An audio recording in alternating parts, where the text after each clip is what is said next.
പശ്ചിമേഷ്യൻ മേഖലയിലെ രാഷ്ട്രീയ പ്രതിസന്ധികൾക്ക് സൈനികമായ പരിഹാരമില്ലെന്ന് വ്യക്തമാക്കി ഇറാൻ വിദേശകാര്യമന്ത്രി അബ്ബാസ് അരാഗ്ചി. നിലവിലെ സംഘർഷാവസ്ഥയിൽ അമേരിക്കയ്ക്കും യുഎഇക്കും ശക്തമായ മുന്നറിയിപ്പാണ് അദ്ദേഹം നൽകിയത്. തെറ്റായ ഉപദേശങ്ങൾ സ്വീകരിച്ച് മേഖലയിൽ മറ്റൊരു ചതുപ്പ് നിലത്തേക്ക് വീഴാതിരിക്കാൻ ഇരു രാജ്യങ്ങളും ജാഗ്രത പാലിക്കണമെന്ന് അദ്ദേഹം ഓർമ്മിപ്പിച്ചു. ഹോർമൂസ് കടലിടുക്കിലെ പുതിയ സംഭവവികാസങ്ങളുടെ പശ്ചാത്തലത്തിലാണ് ഇറാന്റെ പ്രതികരണം. മേഖലയിലെ സങ്കീർണമായ പ്രശ്നങ്ങൾ സൈനിക നീക്കങ്ങളിലൂടെ പരിഹരിക്കാനാവില്ലെന്നും അത്തരം ശ്രമങ്ങൾ കൂടുതൽ അപകടങ്ങളിലേക്ക് വഴിമാറുമെന്നും അദ്ദേഹം പറഞ്ഞു. യുഎഇയുടെ പേരെടുത്ത് പരാമർശിച്ച മന്ത്രി സമാനമായ ജാഗ്രത അവരും പുലർത്തണമെന്ന് ആവശ്യപ്പെട്ടു.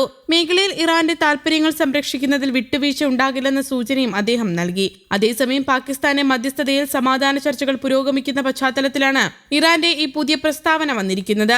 ഇസ്ലാമാബാദിൽ നടക്കുന്ന ചർച്ചകൾ വഴി സംഘർഷത്തിന് അയവ് വരുത്താനാണ് ഇറാൻ ലക്ഷ്യമിടുന്നത്. ഹോർമൂസ് കടലിടുക്കിലെ ഉപരോധവും ഫുജൈറയിലെ ഊർജ്ജ നിലയങ്ങൾക്ക് നേരെയുണ്ടായ ആക്രമണങ്ങളും മേഖലയെ യുദ്ധഭീതിയിലാഴ്ത്തിയിരിക്കുന്ന സാഹചര്യത്തിൽ ഇറാന്റെ ഈ നിലപാട് ഏറെ നിർണായകമാണ്. 14 നിർദ്ദേശങ്ങൾക്ക് അമേരിക്ക മറുപടി കൈമാറിയെന്ന് ഇറാൻ വിദേശകാര്യ മന്ത്രാലയം അറിയിച്ചു. പാകിസ്ഥാൻ മുഖേന ലഭിച്ച മറുപടി വിലയിരുത്തി തീരുമാനമെടുക്കുമെന്നും ഇറാൻ വിദേശകാര്യ മന്ത്രാലയം അറിയിച്ചിട്ടുണ്ട്. ഹോർമൂസിൽ പാകിയ മൈനുകൾ നീക്കം ചെയ്യുന്നത് ചർച്ചയുടെ ഭാഗമായിരിക്കുമെന്ന് 14 നിർദ്ദേശത്തിൽ എവിടെയും പറഞ്ഞിട്ടില്ലെന്നും മന്ത്രാലയം അറിയിച്ചു. ഭീഷണിപ്പെടുത്തി ഇറാനെ കൊണ്ട് കാര്യങ്ങൾ നടത്തിക്കാമെന്ന് ആരും കരുതേണ്ടെന്നും വിദേശകാര്യ മന്ത്രാലയം വ്യക്തമാക്കിയിട്ടുണ്ട്. യുഎസ് പ്രസിഡന്റ് ഡൊണാൾഡ് ട്രംപിന് മുന്നറിയിപ്പുമായി ഇറാൻ രംഗത്തെത്തിയിരുന്നു. ഇസ്ലാമിക് റവല്യൂഷണറി ഗാർഡ് കോപ്സിന്റെ ഇന്റലിജൻസ് യൂണിറ്റാണ് മുന്നറിയിപ്പുമായി രംഗത്തെത്തിയത്. യുഎസിന് തീരുമാനമെടുക്കാനുള്ള അവസരം കുറഞ്ഞു വരികയാണെന്ന് ഇറാൻ മുന്നറിയിപ്പ് നൽകി. ഇറാൻ തുറമുഖങ്ങളിൽ തുടരുന്ന ഉപരോധം അവസാനിപ്പിക്കാൻ യുഎസിന് മുന്നിൽ അന്ത്യശാസനവും വച്ചിരുന്നു.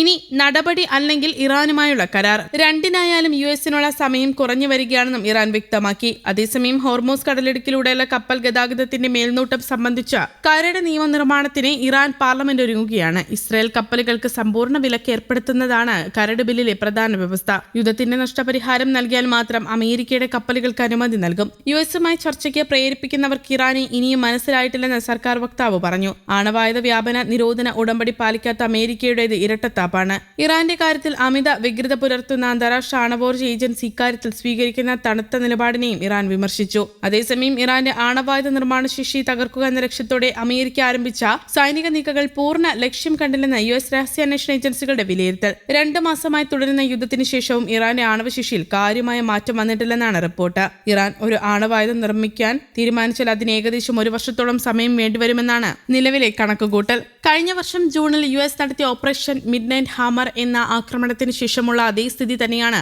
ഇപ്പോഴുമുള്ളതെന്ന് രഹസ്യാന്വേഷണ റിപ്പോർട്ടുകൾ സൂചിപ്പിക്കുന്നു. ഫെബ്രുവരിയിൽ ഡൊണാൾഡ് ട്രംപ് ആരംഭിച്ച ഓപ്പറേഷൻ എപ്പിക് ഫ്യൂറി പ്രധാനമായും ഇറാന്റെ പ്രതിരോധ സംവിധാനങ്ങളെയും സൈനിക കേന്ദ്രങ്ങളെയുമാണ് ലക്ഷ്യം വെച്ചത്. എന്നാൽ ഇറാന്റെ പക്കലുള്ള സമ്പുഷ്ടീകരിച്ച യുറേനിയം ശേഖരം ഇപ്പോഴും സുരക്ഷിതമായി തുടരുന്നത് അമേരിക്കയ്ക്ക് തലവേദനയാണ്. ഇറാന്റെ ആണവ പരീക്ഷണ കേന്ദ്രങ്ങൾ ഭൂമിക്കടിയിൽ ആഴത്തിൽ സ്ഥിതി ചെയ്യുന്നതിനാൽ യുഎസ് മിസൈലുകൾക്ക് ഇവ പൂർണ്ണമായും തകർക്കാൻ സാധിച്ചിട്ടില്ല. നദാൻസ്, ഫർദോ, ഇസ്ഫഹാൻ എന്നിവിടങ്ങളിൽ ആണവ സമുച്ചയങ്ങൾ കഴിഞ്ഞ ജൂണിൽ തകർക്കപ്പെട്ടെങ്കിലും ആയുധങ്ങൾ നിർമ്മിക്കാൻ ആവശ്യമായ 60% സമ്പുഷ്ടീകരിച്ച യുറേനിയം ഇറാൻ സുരക്ഷിതമായി മാറ്റിയിട്ടുണ്ടെന്നാണ് അന്താരാഷ്ട്ര ആണവോർജ്ജ ഏജൻസിയുടെ നിഗമനം. ഇത് കൈക്കലാക്കാൻ ഇസ്ഫഹാനിലെ ഭൂഗർഭ തുരങ്കങ്ങളിലേക്ക് അമേരിക്കൻ കരസേനയെ അയക്കുന്ന സാഹസിക നീക്കങ്ങളെക്കുറിച്ചും വൈറ്റ് ഹൌസ് ആലോചിക്കുന്നുണ്ട്. ഹോർമൂസ് കടലിടുക്കിലെ സംഘർഷവും ആഗോള എണ്ണ പ്രതിസന്ധിയും നിലനിൽക്കെ ഇറാന്റെ ആണവശേഷി സംബന്ധിച്ച ഈ റിപ്പോർട്ടുകൾ മേഖലയിലെ സമാധാന ചർച്ചകളെ കൂടുതൽ സങ്കീർണമാക്കും. ഇതിനിടെ ഡൊണാൾഡ് ട്രംപിന് മുന്നറിയിപ്പുമായി ഇറാൻ രംഗത്ത് വന്നിരുന്നു. ഇറാൻ തുറമുഖങ്ങളിൽ തുടരുന്ന ഉപരോധം അവസാനിപ്പിക്കാൻ യുഎസിന് മുന്നിൽ 2 വഴികൾ മാത്രമാണുള്ളതെന്നാണ് ഇറാന്റെ നിലപാട്. ഒന്നുകിൽ അസാധാരണമായ സൈനിക നടപടി അല്ലെങ്കിൽ ഇറാനുമായുള്ള കരാർ. രണ്ടിനായാലും യുഎസിനുള്ള സമയം കുറഞ്ഞു വരികയാണെന്നും ഇറാൻ വ്യക്തമാക്കിയിട്ടുണ്ട്. News desk, Kerala Kaumudi.